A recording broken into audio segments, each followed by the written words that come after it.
We always go with a budget and we always overspend the budget. It's a problem when both of you really love plants because there's no one saying no. I actually don't mind the pest control because like I feel like I can just like destroy and like kill it with fire. Everyone doesn't water the plants. Who can get rid of plants easily? Okay. I said to Ruan, like, we can have plants at the wedding, but no cut flowers. So every time we import plants, or most of the time, I go behind Danielle's back and message the seller privately, and I tell him, listen, add this plant to the order, but don't put it on the big invoice. Yeah. And the last 2 leaves that it's put out is really nicely variegated. So I'm really chuffed with how it's bounced back. So we had made them like months before the wedding, and we were like nursing them. I was watering them every day, making sure they was fine, and there was a lot of ferns in there, and it was just, there was nothing inside of any of the wooden centerpieces that we had made. It was all just everywhere. We were sifting through all the soil to get the moss, to get the plants happier. I'm going to choose this one on the side. It's a boo. Ouch.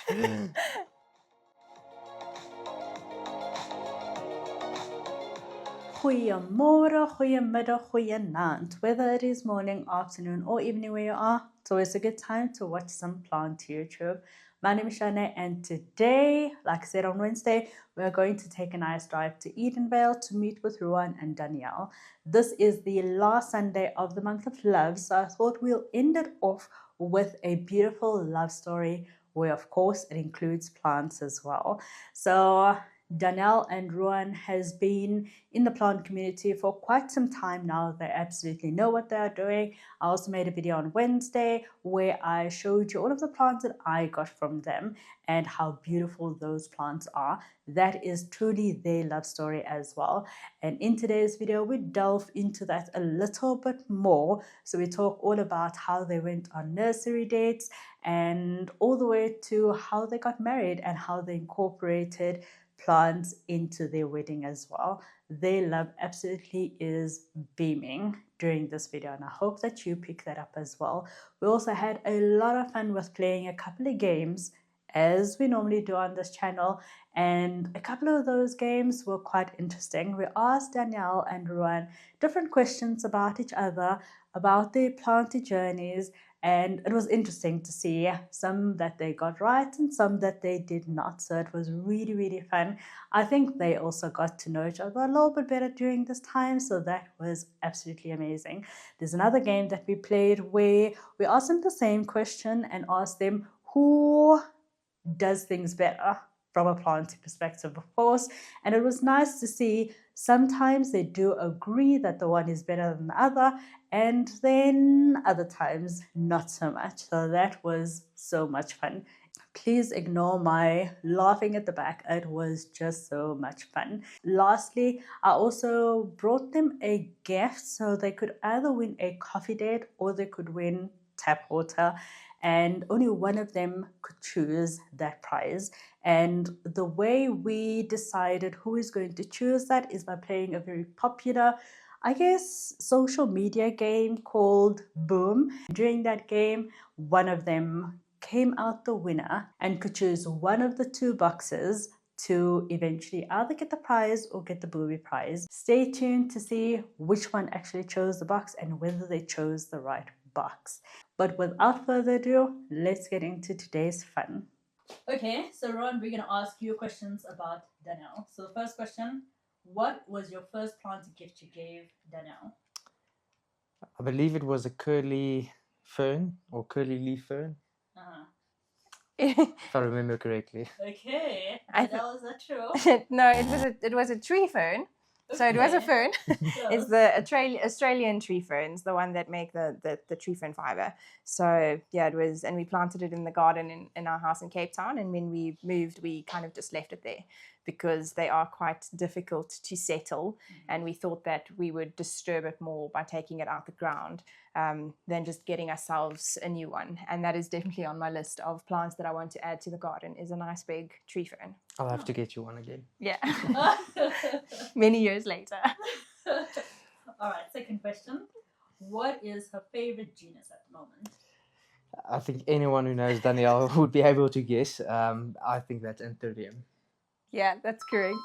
I do love Hoya as well, but the Anthurium did trump my Hoya at the moment. Okay. Third question, what is her biggest plant regret? I think Danielle's biggest plant regret is not buying the Raphidophora tetrasperma, or as it was then known, the Monstera minima. Now, reveal, is that your biggest plant regret? So it was a good one because I really did regret not buying that tetrasperma, but I think my biggest regret was a Monstera mint cutting that I bought. So I waited forever for it to come. Like I paid for it like months in advance, and then eventually when it was sent to me, it was sent in this small, tiny little Ziploc bag. It was 2 nodes, like a bare stem, just a stem cutting, no leaves attached to it or anything. And there were like 2 or 3 pieces of perlite in it, and the rest was just water. And this cutting had been sitting in that water, in that closed Ziploc, and it got rot. And I just couldn't get it to. I eventually cut it to like 1 node. I had this small little piece, and it just didn't make it. I was supposed to get a replacement, but I never did. I'm still waiting for it.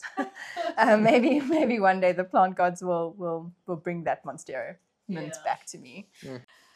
Last question. What is Danielle's least favorite planting maintenance activity? I think it's pest control. Okay. She hates pests, and it's quite tedious. At least I find it very tedious to do pest control. So I think pest control is your least favorite. I actually don't mind the pest control because like I feel like I can just like destroy and like kill it with fire. But, and like squishing aphids and squishing scale, and like I get quite a thrill out of it. Satisfying. Okay. It's quite satisfying. But yeah, my least favorite planty chore is fertilizing. It's just because I don't have a method that makes it go really quickly. So I have a 40-liter bucket and I mix my fertilizer in there, and then I have to manually from that bucket disperse it into the various plant pots. So it takes a good time to get that done, and it makes that like having to fertilize is quite a tedious process. But yeah, the pest control is definitely Not that bad. Okay. Danielle, you are in the spotlight. Let's see how many you can get right. Yeah, let's see. So what is Ruan's favorite planting destination that he's been to? I think Indonesia has to be it. We had a really amazing experience visiting amazing growers in Indonesia. So I think that should be it. Well, she is correct. It is Bogor, Indonesia, where we went on our honeymoon. So we went to Bali, and then the last 3 days of our honeymoon, we hopped over to Bogor, and it's just this insane place where there are just greenhouses and nurseries around every single corner, and the most phenomenal plants and the most phenomenal nature as well. So yes, she's correct in that one. Oh, nice. Number 2, favorite planting maintenance activity? Making cuttings. You are correct. Making cuttings. I enjoy that a lot. I do think I'm better at it than Danielle. I can be a bit ruthless sometimes, and then I'll cut through a node, or he's also always very meticulous and like cuts very carefully. No, I love making cuttings. I enjoy that quite a lot. Okay. Number 3, least favorite plant genus at the moment? Scindapsus. No. My least favorite plant genus is Clivia, and has been for quite some time. There is a big hype around Clivia, and to me, honestly, it just looks like the same thing with a slightly different colored flower.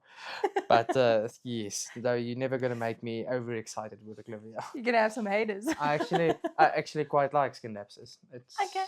It would make top 5 genus, I think. Okay. And last one. Is Ruan an over or underwater? Ruan doesn't water the plants. Under in capital letters. I forget about my plants. If Danielle doesn't look after my plants, very often they will die. Which is why I plant most of my favorites in the garden, where they can get rain and naturally grow to a big abundant size and survive or die. that's a good one. I'm a bit busy to be an overwaterer, to be honest. Okay. So, thanks so much for inviting me to your house again. Absolutely. I really appreciate it. You've done quite a little bit of changes in here, and it's absolutely amazing. I love it. Thank you. So Danielle, we've already heard your story about how you got into plants. Ruan, tell us, how did your love of plants start? Well, it's difficult to say there was a start as much as there was just stages. From a young age, my mother was very much into growing plants. Okay. And I think she picked it up from her grandmother. She used to graft different plants together and take it quite scientifically. Okay. Sorry, little copper here always wants to be the center of attention. Oh, it's fine. From a young age, so I had my own little patch in the garden where I had a fuchsia garden. I was absolutely fascinated by them. And it just grew from there. At a later stage in life, I was very much into bonsai. Okay. And I had quite a few bonsai. And one day when we went on holiday, my lovely little dog decided it's time to pull out all of those bonsais. Oh no. And those you are had it lovely in pots, or you had it in the garden? in pots as well, in pots, but Okay. displayed in the garden. Okay. And so I lost at that stage about 16 out of 21 of my bonsai. Oh no. And it just broke me. So for quite a long time, I had just decided to step away from it and not grow much. When I was still in varsity and when I had met Danielle, at that stage, given my space constraints, I was busy growing succulents on my windowsill. So still then there was something green in the house. Yeah. And then I met Danielle, and she was fascinated by ferns and large leafy plants, which was something that I hadn't really known at that stage yet or had grown accustomed to. And I started buying her plants. Once a month, I would buy her a plant. And instead of buying her any cut flowers or a bouquet on her Valentine's Day, Yeah. I would buy her a plant. Nice. Something with roots that can continue growing and not just die after 2 weeks. So, Just like your love. yes, absolutely. Nice. It has to continue growing. A love phone and that died. Oh no. Surprisingly enough. I think But at least we can say like we've been together for 9 years, so I think we replaced that one a few times and it kept dying. But Yeah. I'm gonna say it's just not our plant, not a bad omen at all. True. Okay. So yes, started buying her plants, and this was back in Pretoria where we met, where we were both studying at the time, and then we moved to Cape Town. And whilst we were living in Cape Town, mainly during the COVID period, was where we absolutely became obsessed with aeroids. Okay. Danielle had always had a love for them, but this was when we started collecting them and when I actually started enjoying them as well. Yeah. Just so interesting the way they grow, the way you can cut and separate them, and they are just so much different Yeah. than any other normal plants that you stick in the ground. And what got you into that though? Do you remember? It's difficult to say. I would say the vibrance of each different leaf and the difference between the leaves as well. With the bonsai and the garden plants I'd always been accustomed to, it was mainly the same standard leaf shape, same green leaves, and obviously growing something for the flower or the shape of the tree. And once we had started getting into philodendrons and monsteras and variegated plants and fenestrated plants, I became so fascinated with the leaves. We were making leaf skeletons as well, which was fascinating, seeing the veining structure of it. And I started really enjoying plants for more than just their flowers. Oh, interesting. And with a love of different and vibrant leaves, obviously, we grew very much into the love of anthurium. And even though I still have many a favorite of other species, Yeah. I would say anthurium tops the list for us. Certainly. Currently. Okay. I would say so, definitely. Nice. All right. And you guys said you met in Pretoria. And both houses had its own green spaces. yes. You had, but different, I guess, plants, but both had green spaces. That's interesting. And you said you would go on dates. I think you mentioned it previously. You would go on dates and it involved plants, right? Always. It always involved plants. Like we would go to Safari Garden Center. We'd go for lunch or something, but we'd spend 45 minutes having lunch and eating something and the rest of the afternoon just walking around the plants and coming home with huge ferns and things in the back of the polo. So yeah, it's always been a go to a planty adventure together and take the take the most of the plants that we can home. We always go with a budget, and we always overspend the budget. It's a problem when both of you really love plants because there's no one saying no. Yeah. So we always end up overspending on plants. Have you seen that one? Wow, that's really nice. Yeah. Do you have one of those? No, we don't. Do you want one? No, actually, we'll take it. That's usually how it goes. Yeah. But I would also say that it's not as much just normal nurseries that we end up going to, but finding the hidden gems. You know, we've always looked for people on Facebook groups and found growers in the smallest little towns that nobody goes to, Yeah. and you end up going to this back garden, and it's just this absolute forest with beautiful mature plants growing throughout. And we've always trodden down the less trodden path Okay. in our search for plants as well. At some stage, we went on you could say a plant road trip, actually. Okay. So what does that mean? So this was after we had gotten very much into plants, and we just grew more and more. And then when it came to COVID time and we were both stuck at home, we started taking cuttings and pollinating and growing seeds, and we just multiplied and multiplied. And at some stage we had so much plants we didn't have any space for more plants, and we kept spending budget we didn't have for plants on plants. Yeah. So we said, listen, let's try and sell some of these cuttings. And from that grew GrowCo. And then when we started GrowCo, we wanted to get more unique plants, more different plants. So we went on a search for suppliers, and I scoured Facebook and we scoured Instagram, and we found up nurseries across the country and set up an itinerary of people and places we wanted to visit to go seeking plants. Interesting. So from Cape Town all the way up through KZN, traveling west from there across the top of South Africa, coming back through central South Africa again, and just hitting up nurseries and growers and collectors wherever we found ourselves at the time. And I think the trip ended up being about 5,400 kilometers, 5,200 kilometers, somewhere around there was the round trip. How many days? It was, I think it was about 2 weeks. Oh, wow, 2 weeks, nice. I think 16 days, Yeah, it somewhere was around about there. 16. So we did have some stop-offs along the way. You can tell us about the stop-off with your Warkoenum. Oh, yes. We went and saw Peter from Palms and Tropicals in Durban. And he had promised that he would make a cutting of his Anthurium warkoenum for me. And when I got there, I was like, Peter, like, where's my queen? Yeah. And he was like, oh, no. He completely forgot about it. And but he'll just take a cutting for me right now. Like, you can grow it, he says to me. And I was like, okay, yeah, sure, I can grow it. Like, being petrified of a queen and hearing all these bad stories of how difficult they are and how drama queen they are and whatever.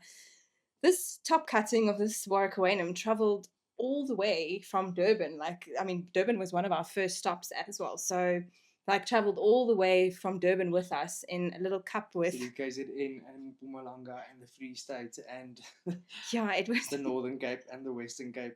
No, it was and I literally traveled the little cup of perlite and got it rooted, got it planted into soil. I still have it. It was giving me all my days, but it's been very happy ever since I put it into my personal greenhouse. Yeah. So I still have it. Oh, 5 years down the line, Yeah. and it's made it. Barely made it at times, but Yeah. It's it still is there. now thriving. Oh, that's a great story. Yeah. And how many nurseries do you remember did you go to on that trip? I honestly didn't count, but it had And to like have been as at we were least 30. driving, we also like you'd see something next to the road, like succulents, and then we'd be Yeah. like, "Are we going there? Yeah, we're going there." Oh, And then cool. we take like a little detour and just go see this nursery that wasn't even on our list of places that we wanted to see.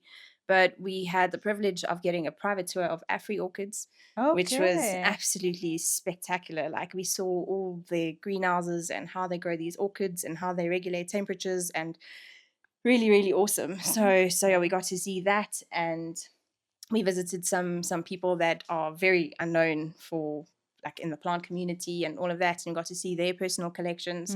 So it was really, really special. I mean, we would drive through a little town like Beaufort West or Graskop or wherever, and if we saw greenhouses somewhere, we would go ring on a doorbell or we would go into the nursery and ask them about the growers in the area. Yeah. And sometimes we would just go into an old Tanny's place and have some coffee with her and talk about the plants in her garden, and Oh, then be on nice. our merry way again on our search just for growers that are lesser known.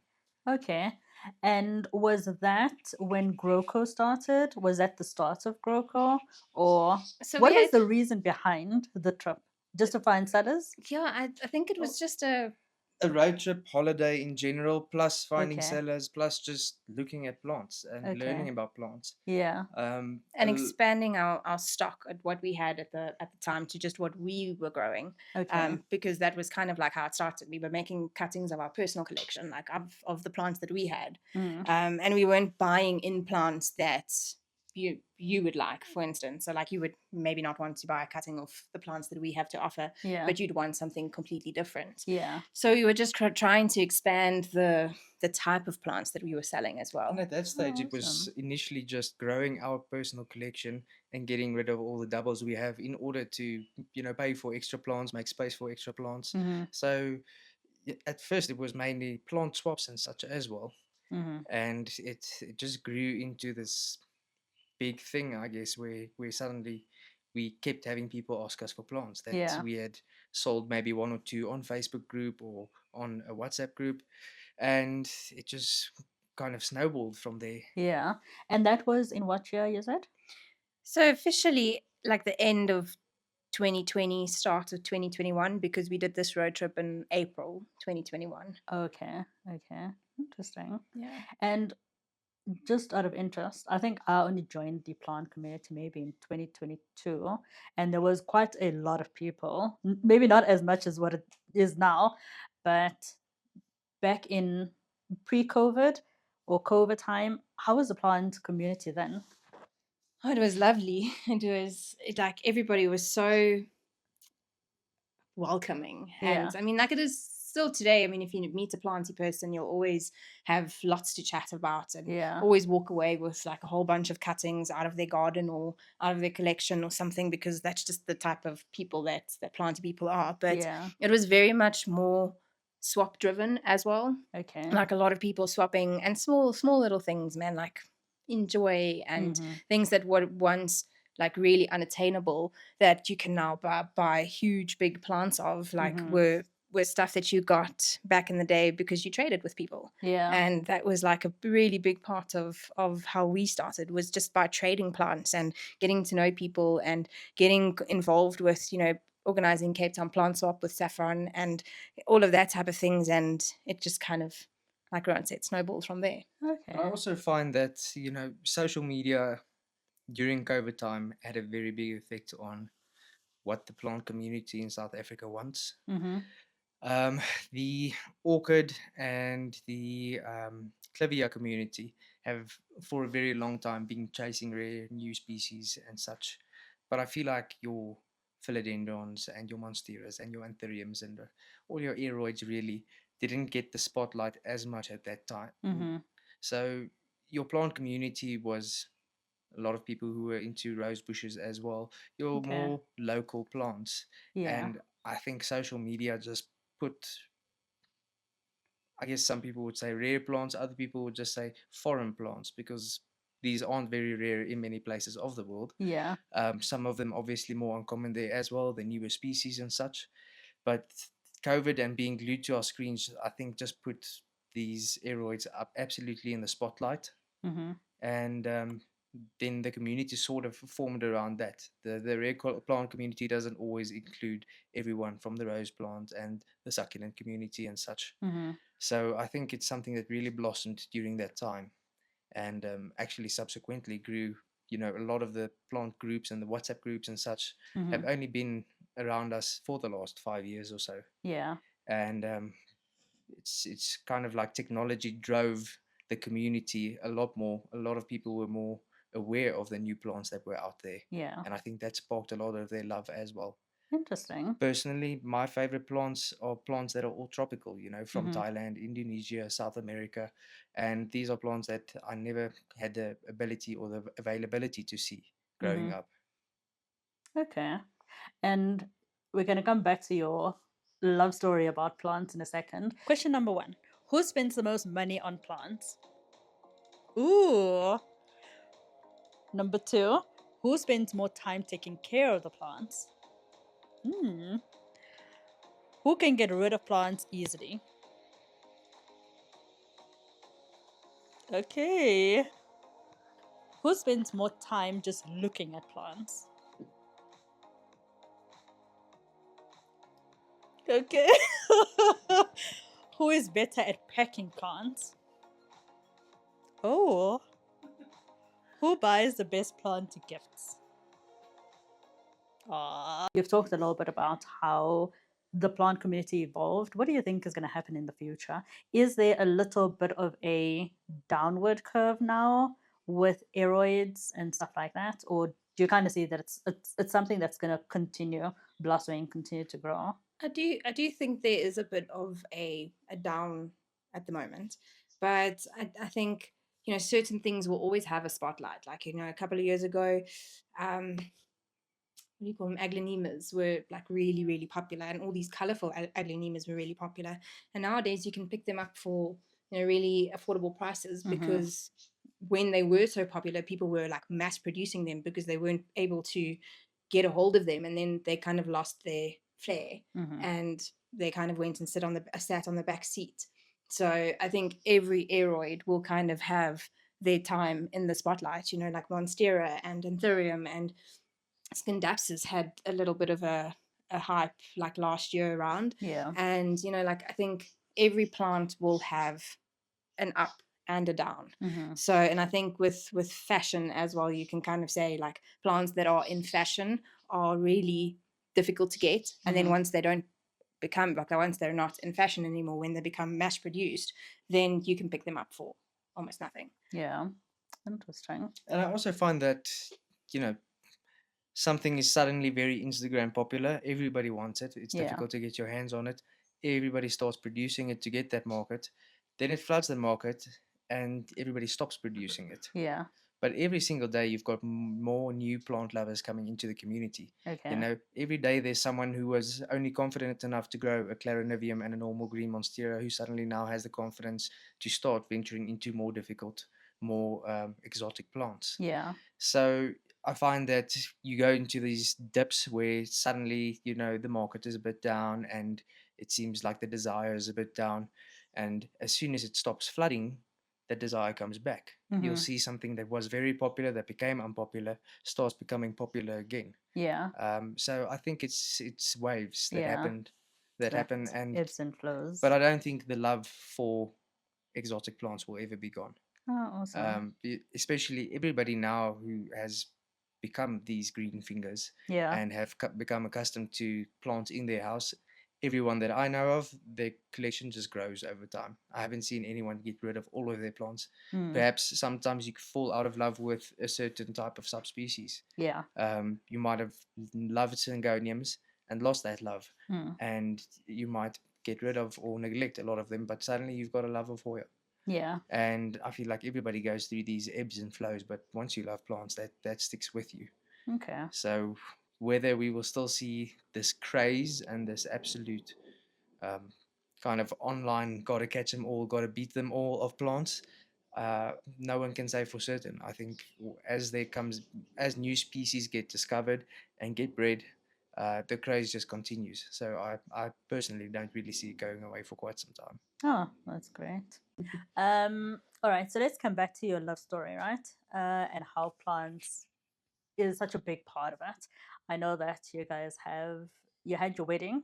How many years ago now? Just over a year ago, 5th of October. Okay. 2024 was our wedding. Ah, nice. Yeah, so we've been married a year and 4 months. 4 months, yes. Okay. And how did you incorporate plants into your wedding? So I always knew that I wanted to have this like fairy tale type of wedding. But obviously, as my love for plants grew, my love for flowers kind of like took a bit of a back seat. And I mean, anybody who has planned a wedding or has gotten married knows that the cost of cut flowers. And I just couldn't wrap my head around paying that much for something that's going to die in like a couple of days. And like I just couldn't deal with that. So Yeah. I said to Ron, like, we can have plants at the wedding, but no cut flowers. Like even my bouquet was a living plant, and like Ruan's little what do you call it? Corsage, I don't know, whatever Yeah. that he had on his suit was also just a cut orchid flower that Okay. his mom kind of just made into like something pretty. And yeah, so we started kind of playing around with ideas of like how we're going to incorporate the plants. And I got Nikki from Leaf Empire to make 100 kokedama for us. Oh wow. Yeah, she was amazing. She rolled out those kokedamas so quickly, and they looked beautiful. So we had the kokedamas hanging from the roof, and I had bought a whole bunch of macrame and made a whole bunch of macrame and tried to kind of incorporate that into it as well. Went thrift shopping for different cover pots and stuff that we could kind of put the plants into cover pots so that they look prettier, Mhm. and it's not just a nursery pot standing on the table. So we had baskets and big plants standing in baskets and gloriosums and like hanging And we plants made our and own ferns. centerpieces. Some huge logs, river logs and such, Mhm. and we cut them in half, and then we took those halves and hollowed them out in and amongst the shapes of the wood. And in those hollows, we planted a bunch of plants and moss, and basically made these long wooden planted centerpieces for the wedding. Okay. Which as weddings go, there's always some drama and some hiccups.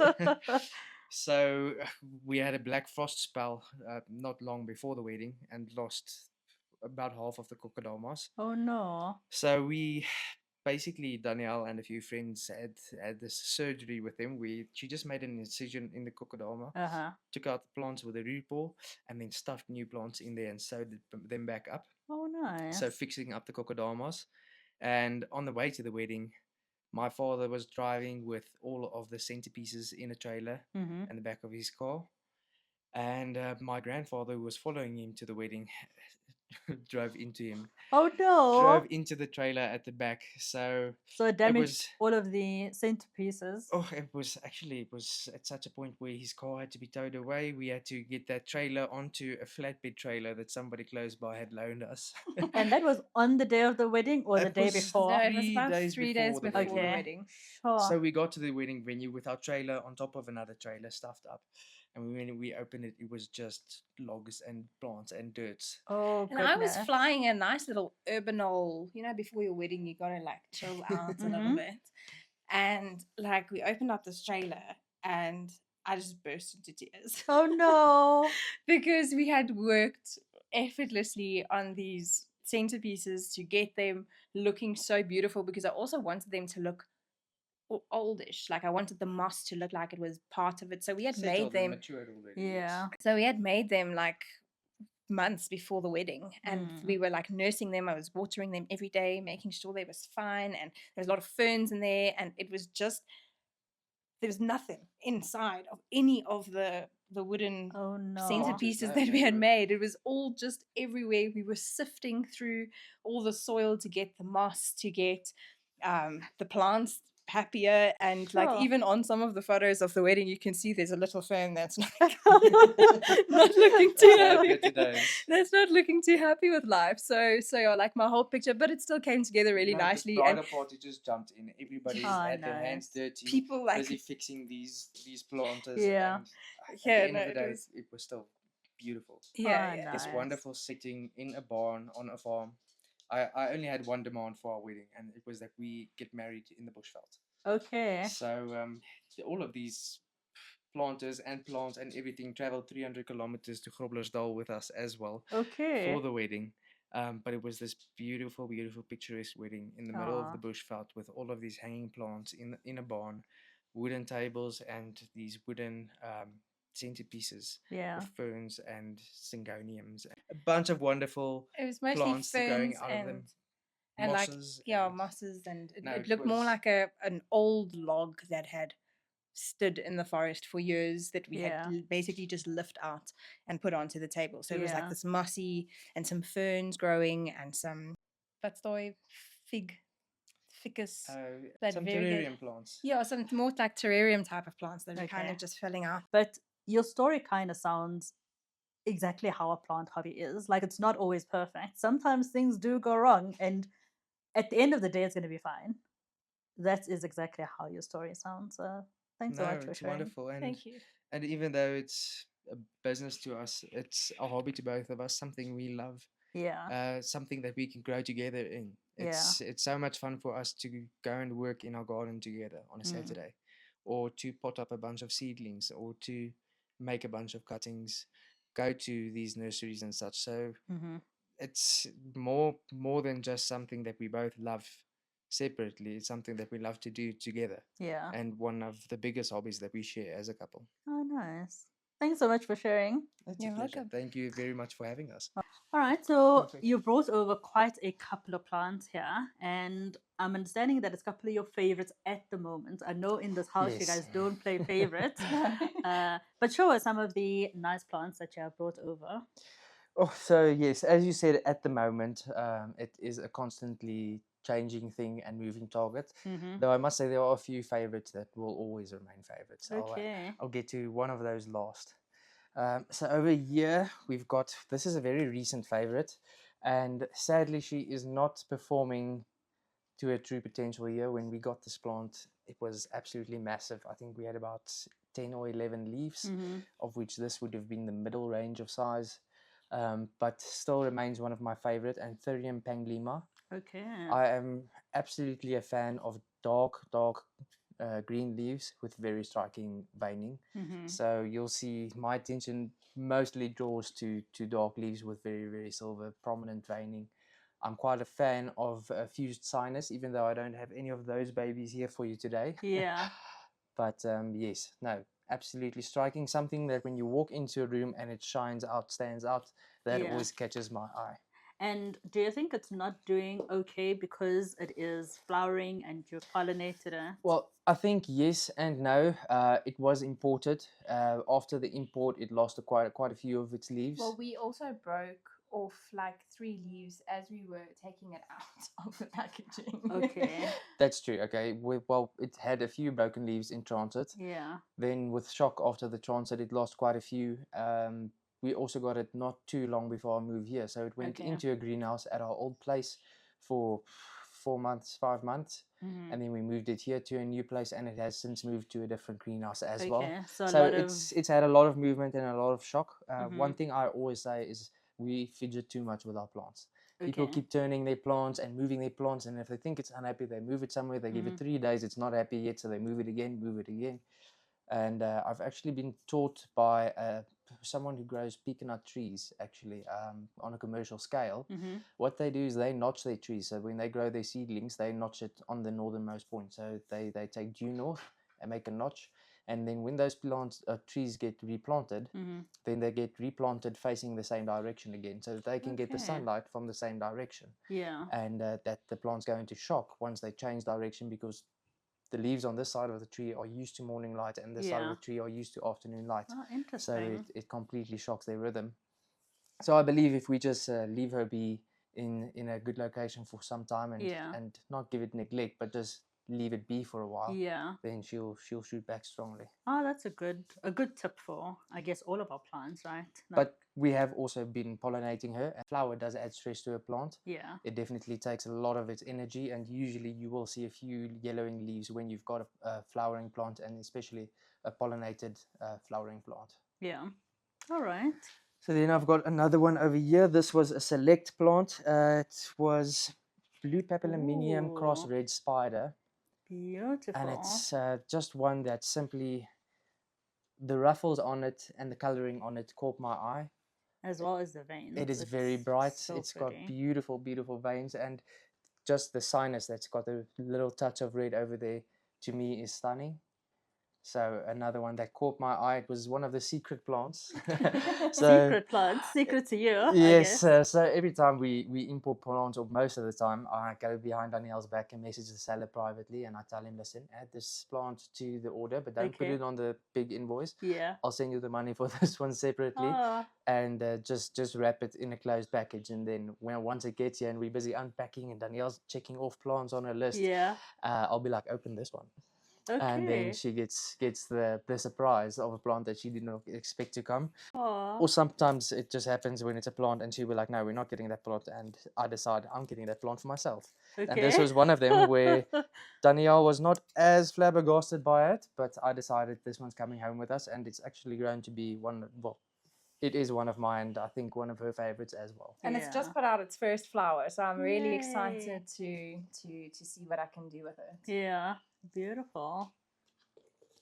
Then we've got, I can't remember the exact idea. I call him Big Bill Oil Spill.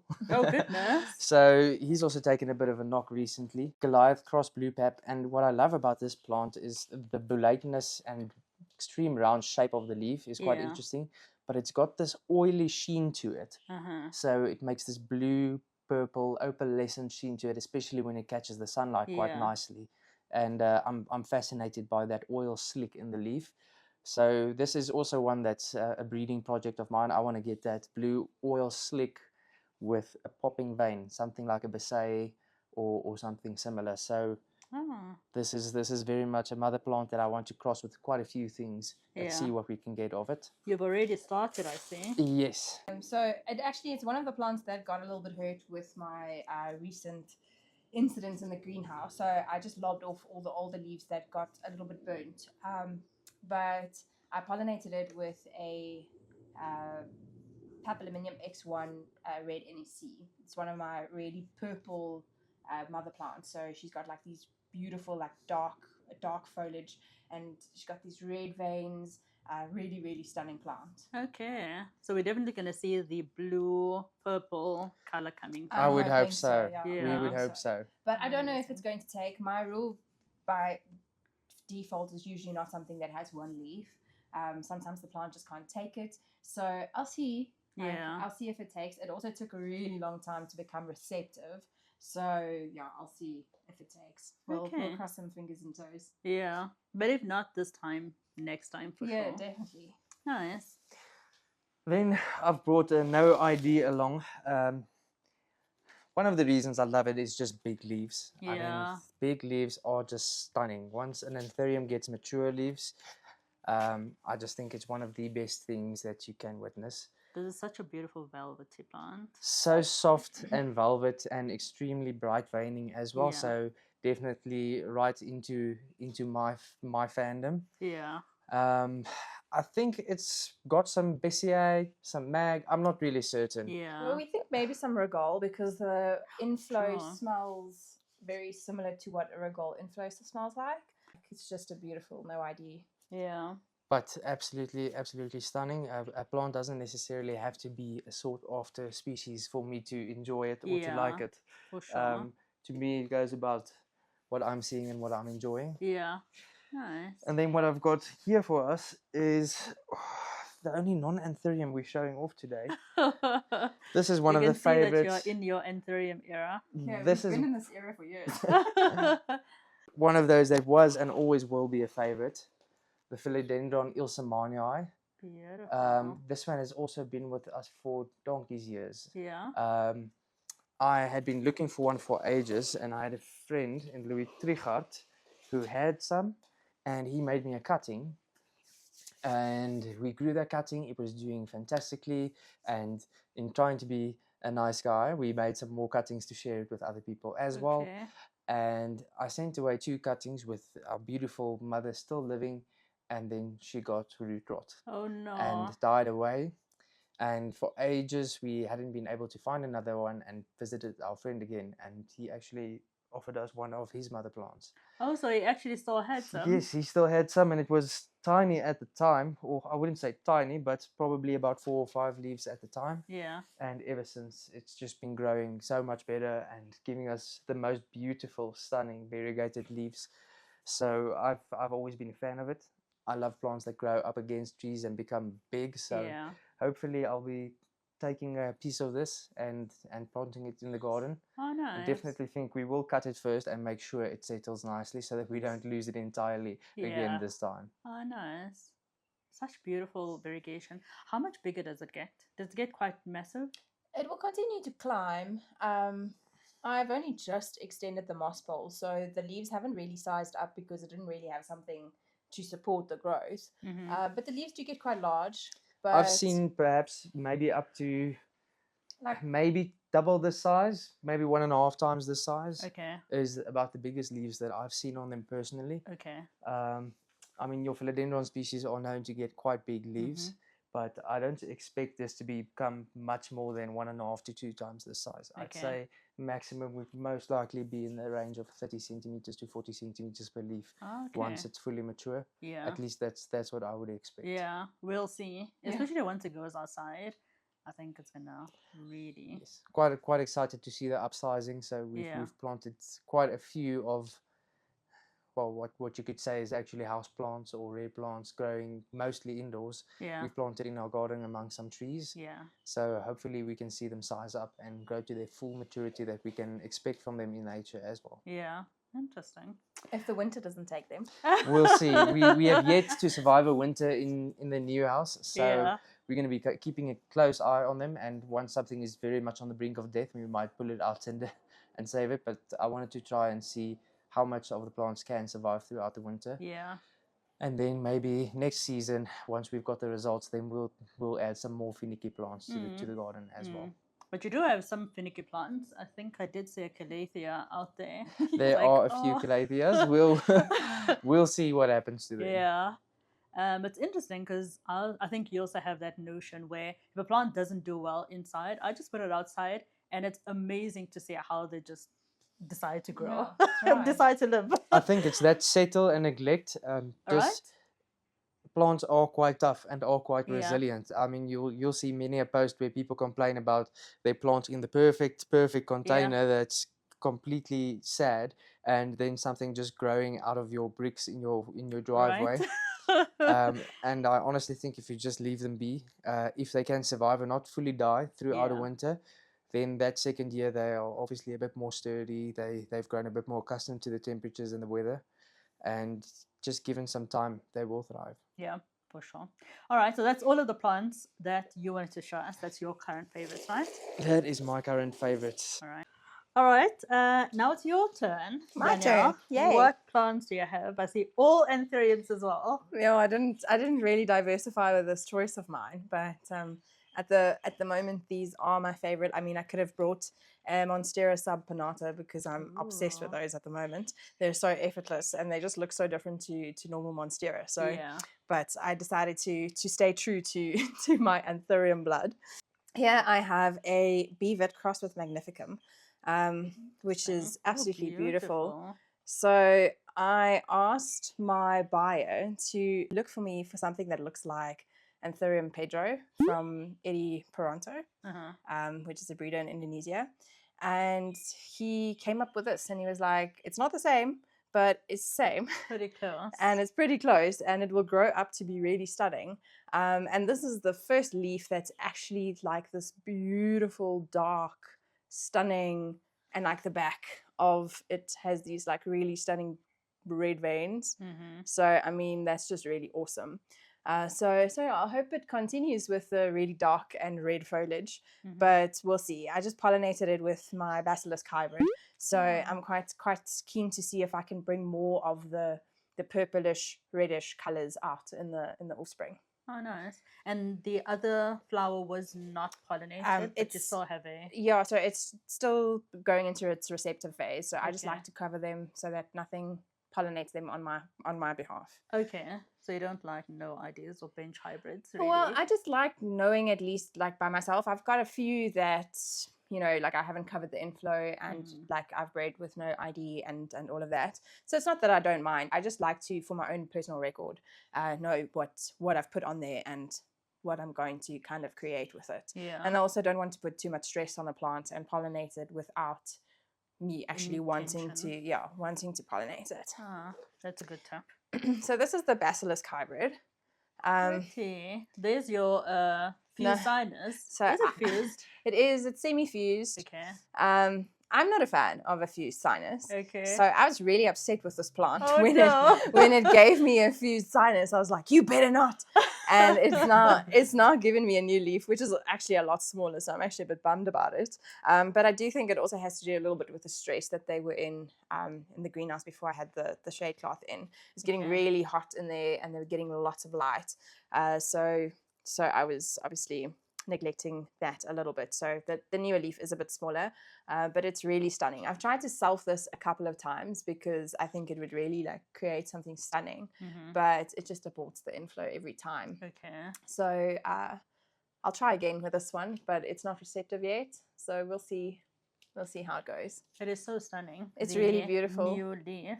It comes out quite maroon, right? Yes, and almost like this hot reddish. It's really stunning. Like it's like this more of like a cerise pink. The emergence is really stunning when it's just starting to expand, and then obviously it darkens off and becomes a little bit more like a blackish, bluish background. Okay, here we have my variegated papillomium mint, which is really stunning. The variegation is so subtle, and you really have to kind of like look at the leaf to really notice it. This one was reverting what I had thought it had. Like this is an all green leaf, and this previous leaf was also like it has a bit of variegation on it, but not hot stuff. And the last two leaves that it's put out is really nicely variegated. So I'm really chuffed with how it's bounced back. Desperately needs a repot. Most of the plants that I'm showing you today needs a repot.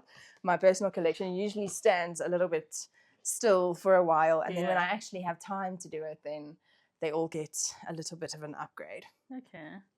So this is what they call Anthurium Black Phoenix. So originally it is Anthurium Bloody Night crossed with a dark phoenix. And then what the grower had noticed is that like with each leaf, it just keeps getting darker and darker and darker and darker. And then when I bought them, they were still kind of small. So they weren't really showing their proper traits yet. So I had to hold them back to kind of see what they would do. And now I've fallen in love with them so much that I actually want to breed with them myself before, and then I'll let go of the little saplings that I'm breeding. But the mother plants will have to stay for future breeding purposes. And this also has like a really pretty like red back with the veins and stuff. So like imagine just those two together. Beautiful. Yeah. And then we have this big boy. Oh, Anthurium magnificum crossed with NSC red crystal, and it put out this huge inflow, which I pollinated, and I didn't think that it would take because it's such a huge inflow, and how would a plant ever really sustain something like this? Yeah. But it has taken, and it looks like. And if I knew it would take, I would have kind of like put something hotter on it. Yeah. But it is what it is. Like it will grow these babies, and hopefully they'll be really pretty. But it's pollinated with Indodresseriae. But yeah, this is when I saw it, I was like, I need to have it. It wasn't that expensive. Yeah, like it was one of the cheaper mother plants that I've bought for myself, or that Ruan has bought for me. And I just knew I needed to have it. Like. Our buyer was at a farmer like sending us pictures of different plants, and this plant was in the background, and I circled it, and I was like, what is this? It wasn't even for sale. No, and Not he's at like, the time, but we were like, get us a price, we want that plant. and he's like, it's not for sale, I'm sorry. And I was like, well, please, like, talk to the guy. Everything is for sale. Like At the right price. At the right price, everything is for sale. And he let it go at like a really reasonable price, and I was like, well, It's mine. now I need to have it. So it's mine. I gotta have it. And it's been growing really steadily. It's put out a new leaf ever since it's been pollinated, which is a tad smaller than the older leaves, which is a bit of a bummer, but it is accepted. Like, say a lot of energy that goes into forming these berries. So especially at the size. I know. I mean, it's huge. Like literally, crazy. It's if I had to put my arm around it, it's almost goes all the way up to my shoulder. Yeah. So it's massive. I'm really hoping that these berries pop before the second flower becomes receptive, so that we can manage to pollinate that one as well and not put too much stress on the plant. Yeah, that'd be awesome. But we have a guessing game for this one that we just decided to. We are going to guess, the three of us, how many seeds you're going to get from this. So my guess is 950. My guess is 1,000. My guess is 450. Okay, so we'll see who is the closest on this one. But this is insane. I don't think I've ever seen one that's as big as this one. It's huge. Yeah. It really is huge. It's going to be fun. It's going to be fun. I'm going to be popping berries for days. Right? Good luck with Planting seeds. Like, I'm going to be cross-eyed after a while For planting sure. all these seeds. You should And try. counting all of them. And count, yeah, I'll have to count them too Yeah. because we need an end result We for need a this. count. So beautiful. Thanks so much for sharing your current favorites with us. I know that you have you have greenhouses of plants. So to narrow down to 10, I don't know how you did that. Honestly, it was just narrowing it down to 10 that were coincidentally here at home at the time. Yeah, I think if we had to go through everything, it would take us days to pick favorites. I can imagine. Absolutely. We would sit here with 100 plants around us. Any advice that you have, tips that you have for growing these beautiful plants? So I think with anthurium, it's really important to feed them. Mm-hmm. Like, I think a lot of people don't feed them nearly enough. Yeah. So I try and feed with every watering. Obviously, like, sometimes life gets a bit busy and you can't get around to it, but then, like a foliar feed goes really quickly. Mm-hmm. So, just giving them a good foliar feed and making sure that they have constant care, like nothing drastic. Mm-hmm. So like I've had some issues with my greenhouse. They were growing off, like everyone was growing fine, and then all of a sudden it just started getting really hot, and I had to pivot. I had to make a change. Because all of a sudden they weren't happy anymore. So I think that's the thing as well, is if your plants aren't happy, you've got to change, and they'll get to a point where they eventually do get happy. Mm-hmm. And once you find that happy medium, for me and you, it's both very different. I mean, our schedules and how we take care of our plants is probably very, very different. Mm-hmm. So I don't think there's a right and a wrong, but I think the feeding them is the most important thing. Oh, awesome. And I would say don't over-engineer or faff too much. Yeah. If you see a plant's unhappy and you change its environment, give it time in the new environment. But remember, it's already sad and it's going through a shock period. Mm-hmm. It has to go through that shock period before it can actually show you how it enjoys the new environment. So don't make changes every 3 days once you see a plant's unhappy. Make that change and then give it a few weeks. Let it settle first before you decide whether it is happy or not. Yeah. Awesome. Thanks so much. Thanks for showing us your beautiful plants and the good tips that you just gave us. Thank you. It's All right. I choose. Okay. I choose, and I choose. All right. So Right. who wants to go first? I guess ladies first. Yeah, ladies After first. you. This one. Safe. Same. Ooh. I'm going to choose this one on the side. It's a boo. Ouch. This one. Safe. Oh no. Going for the middle. It's a boom. Oh no. Did I choose the middle one? Can't remember. No, I don't think that one wasn't a boom. That one wasn't a boom. Okay. Me again. Okay. The end. Safe again. I drink all these tequilas. Ooh. Safe. Oh, thank goodness. Only got one life left. This one. Safe. All right. Safe. Oh, okay. What do you feel, Whitney? You are safe. Das ist so mein Wert. There's only one safe one left out of your 4.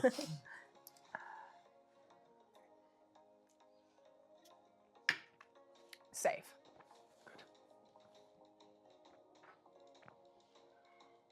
Boom. Finally got you. Finally got me. Okay. safe. Boom! Again. Okay, so 2 booms for me. And it's been 2 for me as well, right? 1. 1. That one wasn't. Okay. Boom. Okay. Mm. Boom. So Ruan gets to choose the prize. So you need to choose one of these boxes. One of them have a coffee date in, saying that it's Valentine's Day. Another has chapels in it. So you choose which one you want to go for. Better choose the coffee date one. This one, I think, is speaking to me. Let's open it and see. Such a cute box. And we've gotten 2 little chocolates and a coffee date. Yay! Oh my goodness, what a lot of fun that was. I hope that you guys enjoyed looking at the fun that we had and also enjoyed it as much as we did. We had so much fun. I also hope that you enjoyed looking at their love story, their planty love story, and how they incorporated their plants into their normal life. It is such a beautiful story. And thanks so much, Ruan and Danielle, for allowing me into your house and allowing all of us to see your planty love story. Like I said, on Wednesday, I showed you all of the plants that I got from GrowCo, and they are absolutely amazing. And that is the type of quality that GrowCo actually provides us in the South African plant community. So it's definitely a business that I would long support. So definitely check that out. Here is the link. I will see you in the next one. Have a lekker rest of your day. Bye bye.